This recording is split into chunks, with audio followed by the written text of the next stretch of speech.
Ubu tuzokunda abadukunda kuko abo twakunze babigize nk'impamvu yo kutubabaza.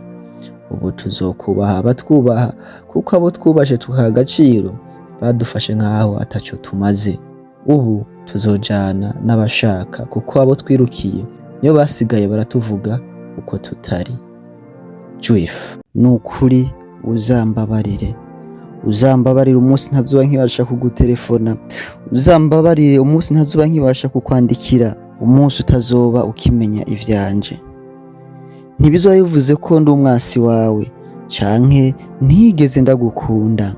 Oya, ahubwo urukundo nyago kuri jewe ari ukureka umuntu akagumana n'umuntu amuha ivyishimo birenze kuruta ivyanje. Shobora kuba naragukunze canke shobora kuba ndagukunda, ariko ivyo guhatiriza ntibigaragaza urukundo. Rero ico gihe nikigera, nukuri uzambabarire.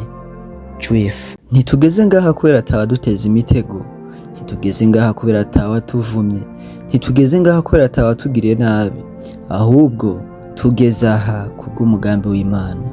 Juif, ntitwaretse gukunda ngo nuko tutazi gukunda, ntitwaretse guhemuka ngo nuko tutazi guhemuka, ahubwo twaretse guhemuka kuko tuzi guhemukirwa ingene bibabaza, kandi ico twaremewe si ugusubiriza abandi mu nkoko.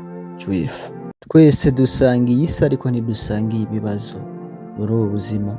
Nize yuko ikibazo c'ubuzima buri umwe wese afise iciwe, ariyo mpamvu ntakwiye kurunguruka ku bandi kugira ngo ndabe ivyo abandi bariko barishura kugira ngo nanje abe ari vyo yishura, kuko nindabira ku bandi nshobora kwishura ibitari byo canke nkica ivyanje.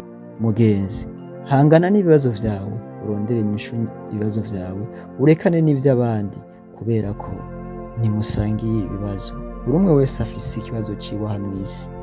Juif, abantu bashobora kukuvuga nabi, abantu bashobora kukwankisha abandi, abantu bashobora kukuremerera na vya bindi utakoze, ariko uze wame wibuka yuko bazobuza abantu kugukunda ariko ntibazobuza Imana kugukunda. Juif, nuva mu buzima bwanje uzagenda usezeye kugira ngo mbone uko mbwira umutima wanje ko wahora wumurikira yazimye, kugira ngo wimenyereze kubaho mu mwijima. Gusa ntabwo nakubwira ko nugenda nzahita mpfa, aho noba ndakubeshe. Ntabwo nakubesha ko nzaburitiro igihe cyose. Nabonye uri mwiza ku ifoto, mbona uri mwiza no ku maso, gusa ukusa ku mutima vyo ntavyo nzi kuko yarya ibanga ry'Imana. Ariko wumve ko ndagukunda. Kugumana nanje ni wumva bikunaniye, basi uzagenda usezeye kugira ngo nzobashe kumenya no kwakira aho mpagaze muri uru rukundo. Juif, twakuze bavuga, dukura baroga, dukura badutega imitego, ariko na n'uyu munsi turacahagaze. Nimba Imana ariyo yashizeho itanguro ry'ubuzima bwanje, niyo izoshiraho n'iherezo ryabwo. Rero nta kizobuza umugambi w'Imana kuranguka ku buzima bwanje. Juif, twahisemwo kubibagira no kubihoza kuko twabonye message zacu na apere zacu zibatera guhungabana zikababuza amahoro, bikaboneka yuko turiko turagorana. Twahisemwo kubibagira atari uko tubanka, ahubwo ari uko twabonye umwanya baduha mu buzima bwabo. Uyu munsi abantu baratubaza bati kubera iki mudashushe nk'abandi?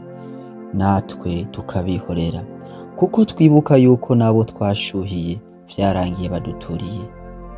Juif, uwukubwira ko agusumba atakugaburira uyo abataye umunwa. Uwukubwira ko ataco uzovamwo uyo we abacumuye kuko si Imana. Uwukubwira yuko ejo butazoca wowe waguteza iminsi kandi nawe ari imbere yayo.